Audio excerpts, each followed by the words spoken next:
It's exactly what nobody asked for. This week, Hillary Clinton announced the title of her upcoming memoir about her election loss called What Happened. It's a great title. It is. But like a rash that no ointment could conquer, Hillary keeps coming back. This time in page form, perfect for the beach or for wiping up the vomit that spills from your mouth after reading it. She writes in the book's intro, quote, "In the past, I've often felt I had to be careful in public. Now I'm letting my guard down." Why not? You already let your party down. Count it. Do people still say count it? No. Yes. No. It's back officially. I'm bringing count it back, America, for you. As always, jokey titles for the book popped up on Twitter, including How to Lose Elections and Alienate People, Crime and No Punishment, and Email for Dummies. But I say, why come up with new ones when old ones will do? How about American Psycho? Or Misery? Or you can just be honest. Here are my three. I'm awful. I'm awful and I can't win. I'm really awful and I can't win. Now give me $27 for this stupid book. Rob, do you think she'll take responsibility at all in this book for losing? No. I mean, the title of the book should be I Happened. That's why she lost. And I don't think she's got any idea what happened.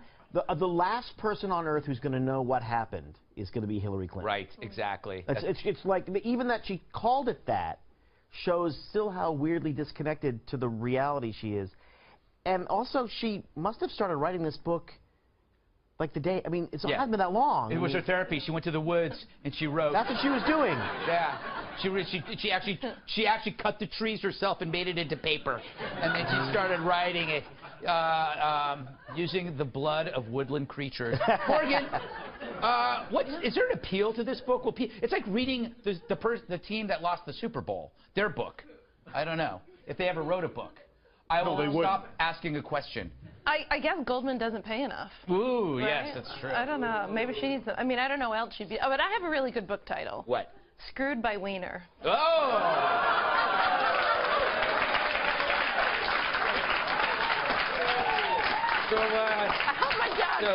So, producer, I want you to edit that out. Pictures? I want you to edit that out, and then I'm going to say it in the intro. So no one will ever know that it was her and not me who said it. Kat, you already pre-ordered a copy because you love her so much. I can't wait to read it. I love reading things like that. They're sad. I'm surprised that it wasn't like, now Chelsea has to run. I think that Hillary is going to be the very first political stage mom. She's going to force Chelsea into running. She's going to go with her to the debates. They're going to be wearing matching pantsuits. And Hillary is going to be standing in the back doing all the gestures that she's doing in the speech and teaching her and mouthing the words to her out loud. And we're all going to hate it. Yeah. What do you think, Kyron? Do you think this is helpful for anybody? Maybe people could learn from this book.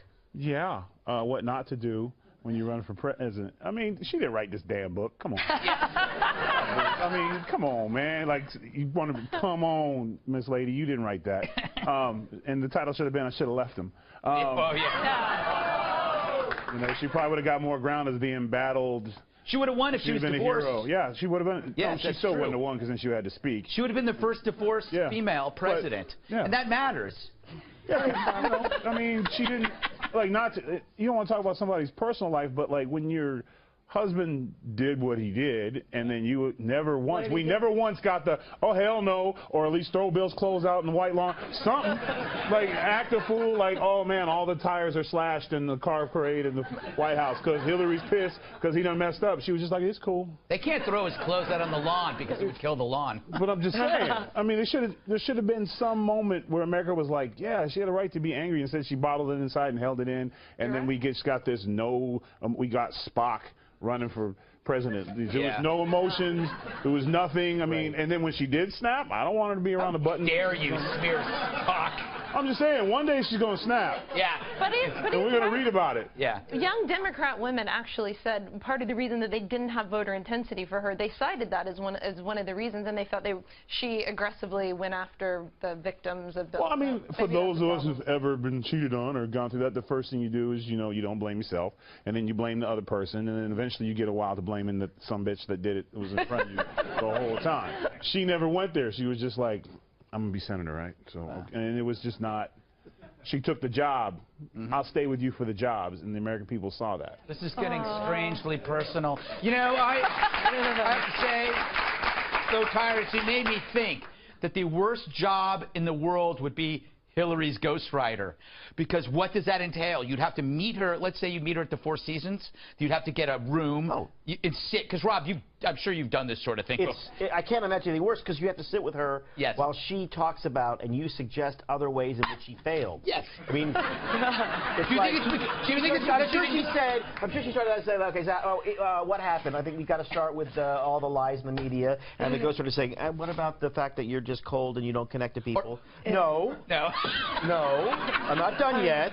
It's got to be the worst gig in ever. You didn't go to Wisconsin. Do you think that you should do a whole chapter on your decision on why you didn't go to Wisconsin? No. I think we should talk about how Trump sowed hate in America. It's misogyny or whatever. Poor Bill Clinton in the corner going red. But I would like to make a prediction. I think there's a 30% chance that she runs again. Whoa, I agree with you. I agree with you. I like that. Woof. Yeah, exactly. I didn't want to bring it down, but no, I think you the bring Republican Party would be going. Yeah, I hear the music. Anthony Scaramucci just outed Steve Bannon and Reince Priebus for something sick. We'll show you the video clip in a moment here. But first, Stacey Law for Liberty Writers News gives us the background. She says, "Watch out, patriots. The story contains some explicit language. So if you've got sensitive eyes around, you may want to be careful." She continues that we know New Yorkers can be brash, but this just about takes the cake. Trump's new communications director, Anthony Scaramucci, got pretty blunt about some things in an interview with the New Yorker on Wednesday night. Sarah Huckabee Sanders said this about the whole thing. Take a look. The article that came out that Ryan Lizza printed in the New Yorker that details his conversation with Anthony Scaramucci, who's going to be the communications director at the White House, has language in it that I think is jaw-dropping and really shocked a lot of people. He's put out a statement about that. What's your response to it? Look, I think Anthony put out a statement here just moments ago and stated that, this is a guy who sometimes uses colorful and in many circles, probably not appropriate language. And he's very passionate about the president's agenda, and I think he may have let that get the best of him in that conversation.